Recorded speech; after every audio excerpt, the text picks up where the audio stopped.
Israel Hamas இடையே காசா பகுதியில் வெடித்த மோதல் சுமார் 1.5 ஆண்டுகளுக்கு பிறகுதான் முடிவுக்கு வந்துள்ளது.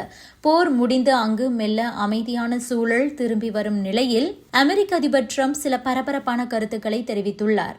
டிரம்பின் இந்த கருத்துக்களை அங்குள்ள அரபு நாடுகள் உற்று கவனிக்க தொடங்கியுள்ளன.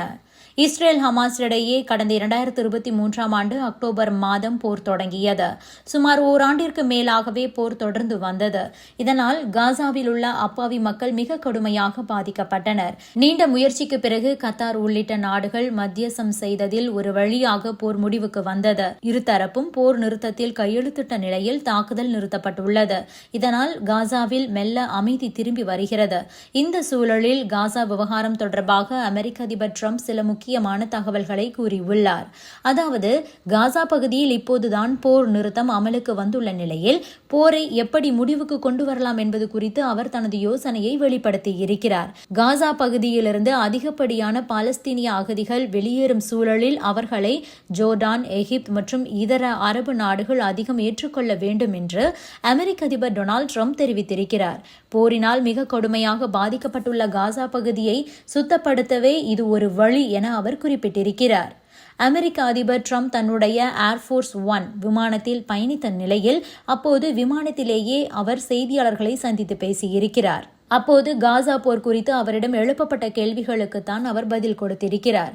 ஜோர்டான் மன்னர் 2ஆம் அப்துல்லா மற்றும் எகிப்து அதிபர் காசாவிலிருந்து வெளியேறும் பாலஸ்தீன அகதிகள் குறித்து பேச்சுவார்த்தை நடத்த உள்ளதாகவும் அவர் குறிப்பிட்டிருக்கிறார். இது பற்றி அவர் தொடர்ந்து பேசும்போது, ஜோர்டான் மக்கள் பாலஸ்தீன அகதிகளை ஏற்றுக்கொள்ள வேண்டும், எகிப்தும் கூட ஏற்றுக்கொள்ள வேண்டும் என்றே நான் நினைக்கிறேன். நாம் அங்கிருந்து வெளியேறும் 15 லட்சம் மக்களின் எதிர்காலம் குறித்து யோசிக்க வேண்டும். காசா பகுதி போரினால் கடுமையாக பாதிக்கப்பட்டுள்ளது. அதை நாம் முழுமையாக சுத்தம் செய்ய வேண்டும். இதுதான் ஒரே வழி.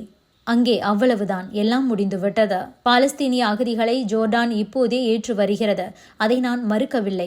ஆனால் வரும் காலங்களில் கூடுதலாக அகதிகளை ஏற்க வேண்டும் என்று சொல்கிறேன். இதை பற்றி நான் ஜோர்டான் மன்னரிடமும் குறிப்பிட்டிருக்கிறேன். அங்கு நிஜமாகவே பெரிய குழப்பம்தான் நிலவி வருகிறது. பாலஸ்தீனிய மக்கள் அங்கிருந்து அதிக அளவில் வெளியே வருகிறார்கள். இது தற்காலிகமாகவும் இருக்கலாம் அல்லது நிரந்தரமாகவே கூட அவர்கள் வெளியேறலாம். அவர்களுக்கு நாம் தங்க சரியான இடத்தை தர வேண்டும் என்று நான் சொல்கிறேன். பல காலமாகவே காசா பகுதியை சுற்றி மோதல் நிலவி வருகிறது. இப்போது காசா பகுதி ஏதோ இடிக்கப்பட்ட தளம் போல இருக்கிறது. ஏறக்குறைய அனைத்து கட்டிடங்களுமே இடிக்கப்பட்டு விட்டன. மக்கள் அங்கே இறந்து கொண்டிருக்கிறார்கள். அங்கிருந்து அவர்கள் வெளியேறுவதே சரியானதாக இருக்கும். இது குறித்து நான் இதர சில அரபு நாடுகளிடம் கூட பேசியிருக்கிறேன். காசாவிலிருந்து வெளியேறும் பாலஸ்தீன அகதிகளுக்கு வேறு இடத்தில் நாம் வீடுகளை அமைத்து தர வேண்டும். அவர்கள் அங்கு நிம்மதியாக வாழலாம் என தெரிவித்திருக்கிறார் டிரம்ப்.